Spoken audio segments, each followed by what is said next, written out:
See such a scary dude like Sergey Pavlovich get flatlined in less than a round by Tom Aspinall was insane to say the least. I mean, after all, this dude had 6 first round knockouts, and Sergey has a chin made out of steel too. He took shots from the hardest hitters like Derek Lewis, Tai Tuivasa, and Curtis Blades. The dude looked like he had this aura of invincibility just for Tom to show up and knock him out. And it really makes you wonder how much power Tom really has. Now, don't get me wrong, I understand for the longest time how gifted Tom Aspinall is, but in my eyes, he never really been tested until this recent fight. And it looked like the odds were against him since he took this fight in less than 2 or 3 weeks notice, and Sergey had a full camp who also had a very long reach advantage. And like I said earlier, he was facing a guy who looked pretty much unbeatable. And it's crazy because in first glance, you wouldn't really be able to tell that this dude is that talented since he has that SpongeBob physique, but looks are deceiving. And it turns out he's actually one of the most talented dudes in the heavyweight division. Tom Aspinall is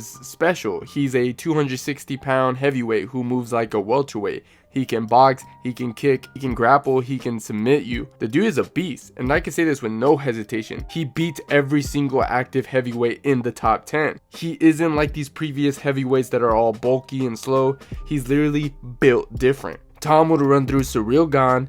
Gane has no wrestling defense. Tom would run through Derek Lewis and Tai Tuivasa, beat them any way he wants, to be honest. He would beat Stipe in his prime or not. He'd probably just beat him in his own game, which is boxing. Curtis Blades would get obliterated on the feet in a rematch, and Jolton Almeida is too one-dimensional for Tom, and he would get butchered on the feet. Oh yeah, I forgot to mention he would steamroll Jon Jones. Especially in Jon Jones' current state, it translated very well in heavyweight. However, his stand-up looks terrible, and he looks very slow. And he fought a guy who's pretty much has no wrestling defense. Look, if you look back at Jon Jones' career, he's always had trouble against big and fast strikers, specifically boxers who have really good takedown defense. Gus, Reyes specifically, and I gotta put Santos there too. That dude gave him some big problems as well. I'm a huge fan of Jon Jones, but Tom Aspinall is the definition of Jon Jones' kryptonite. Hell, I might be a bit controversial today, but screw it. I would go as far as to say that Tom would beat a prime Jon Jones.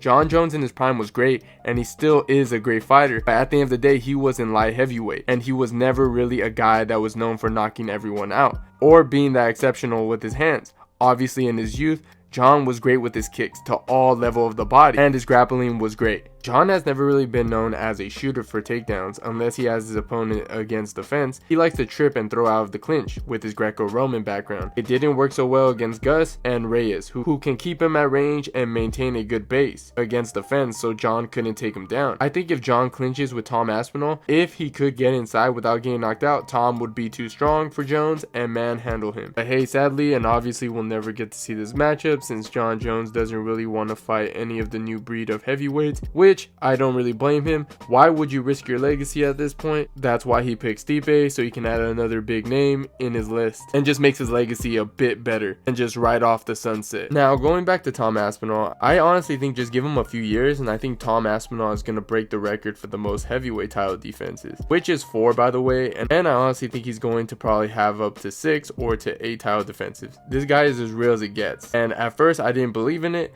but now I do. I know this video comes out a bit glazing, but I never seen someone like this before in the heavyweight division. His potential is through the roof, but what do you guys think? Let me know in the comments down below, and am I glazing, or do you guys agree with me about Tom Aspinall? Leave a like and don't forget to subscribe to the channel if you haven't already, and I'll see you guys on my next one.